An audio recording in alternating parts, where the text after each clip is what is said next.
Pensava que essa determinação de não multiplicar mulheres se referia a evitar promiscuidade e não manter culturas. Como ver essa resistência em não misturar culturas num mundo cada vez mais misturado? Sara, posso responder? Depois o Elahá e o professor vão ter a acrescentar, tenho certeza. Mas posso lembrar uma coisa? Emmanuel, Gênesis, de Kardec, e Emmanuel, Caminho da Luz, quando fala das raças adâmicas. Então a gente vai se lembrar que ali a gente tem algumas conglomerações, algumas nações, alguns povos que possuem uma origem espiritual em capela. E essa origem já traz um natural sentimento de não se misturar com os locais. A gente está falando dos hebreus, à luz da doutrina espírita, a gente está falando de uma das raças adâmicas.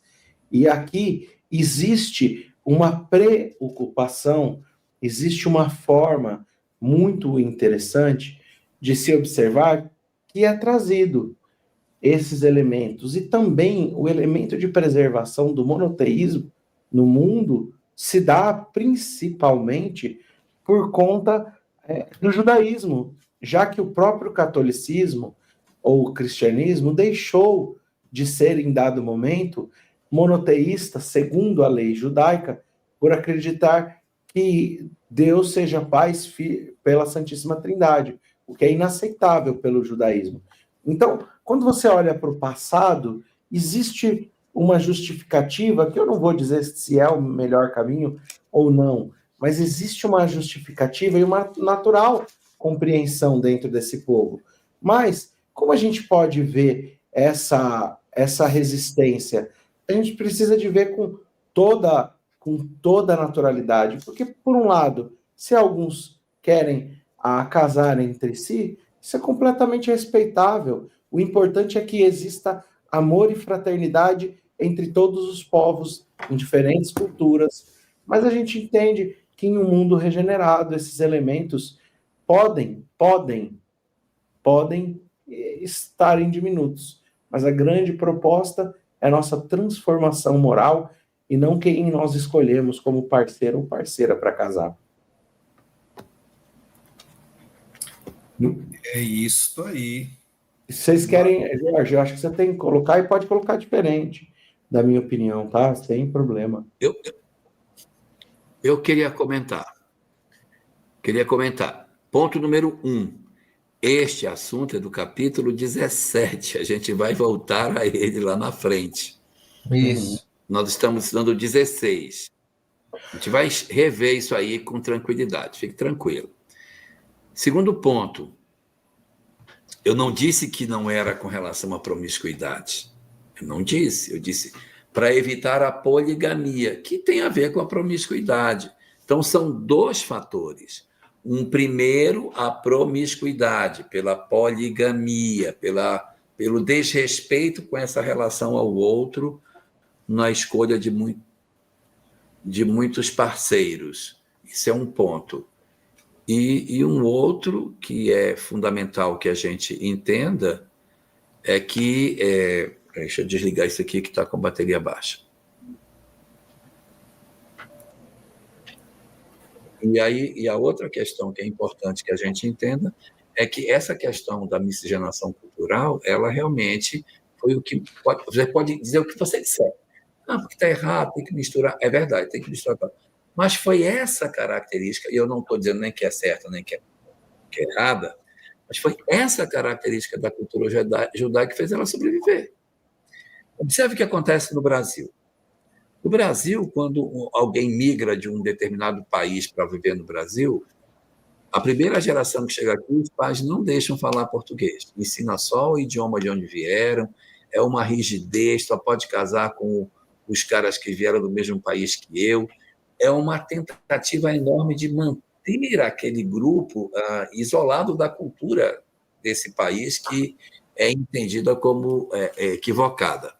Mas o que vai acontecer? Na segunda geração já não tem mais. Quando chega na terceira, então, acabou de vez. Então, você tem os Nisei, Depois você tem os sansei, que é os netos de japonês, depois tem os não sei, que não sabe mais nada. Já perdeu não sabe mais nada. Então, assim acontece com os árabes. Você pega árabe aqui, primeira geração fala árabe.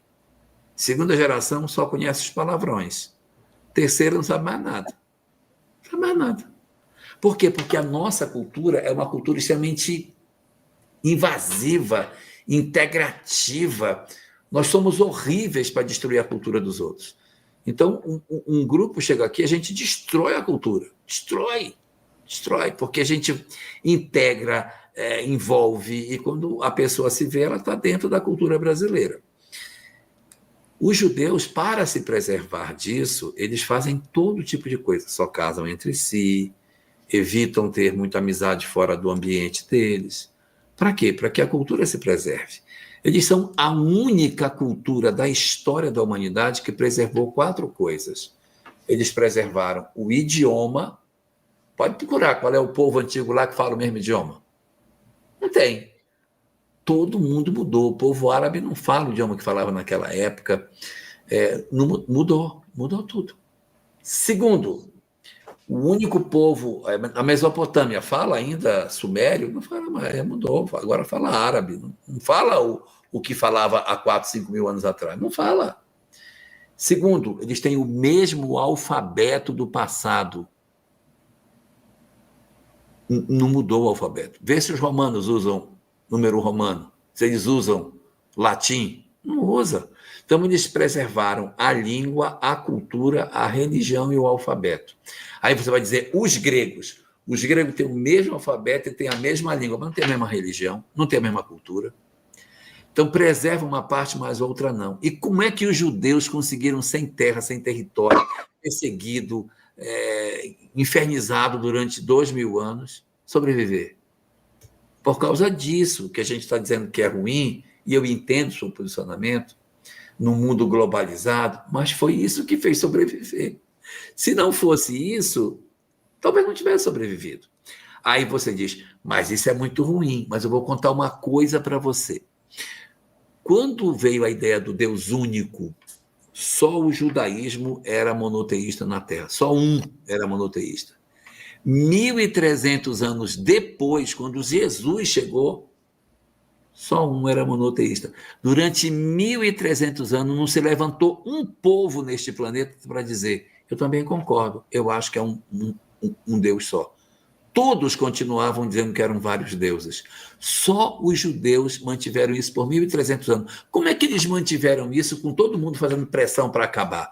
Por conta dessa coisa, entre aspas, errada de se preservar demais, mantiveram a cultura que foi a salvaguarda da nossa humanidade. Por quê? A nossa cultura ocidental ela é apoiada em 2 elementos. Ela é uma cultura judaico-cristã. Muitos dos comportamentos que a gente tem na nossa sociedade são herdados do judaísmo. Esse negócio de tomar bênção, levantar diante de idosos, isso é cultura judaica, que a gente vai absorvendo sem saber que é judaísmo. Então, tem muita coisa judaica. Por que a gente não aponta para a estrela? Né? Por que não aponta? Isso é coisa judaica. O judeu não podia apontar para a estrela para contar as estrelas do Shabat, então não pode contar a estrela, que é para não confundir com os judeus, que eles contavam as estrelas. Quando nascia a terceira estrela, já era início do Shabat, poderia começar o Kabbalah de Shabat. Então, veja, existem coisas que a gente precisa enxergar. Eu concordo com você. Mas esse isolacionismo, ele não é legal. Realmente ele não é legal. Mas é isso que preservou a cultura. Aí você vai dizer, mas por que você diz que salvou a humanidade? Porque uma humanidade politeísta se mata. Uma humanidade politeísta enxerga o outro como diferente dele. Uma humanidade monoteísta enxerga todos os seres nascidos de um mesmo Criador e já cria um vínculo de simpatia com aqueles que ele nem sequer conhece. Então, o judaísmo trouxe a mensagem do monoteísmo e isso promoveu o germen da fraternidade universal. Se o judaísmo não tivesse existido, nós seríamos um povo politeísta, porque não tinha ninguém para defender esse negócio. nós teríamos sido um povo politeísta, estaríamos hoje com uma visão totalmente fragmentada da humanidade, achando que uns são originários de uma coisa, outros são de outra, sem a ideia de unidade que o judaísmo nos legou. Com todos os defeitos que o judaísmo tem, todos que você pode colocar, nós não podemos deixar de reconhecer a contribuição que ele deixou para a humanidade, pela sabedoria que legou e por esses atributos importantes para a construção da nossa civilização.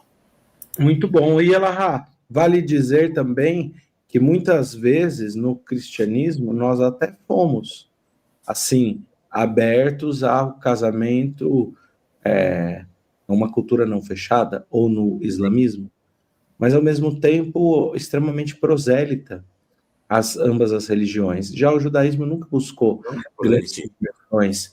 E, por um lado, não existe a vontade de inserir os valores em outras culturas.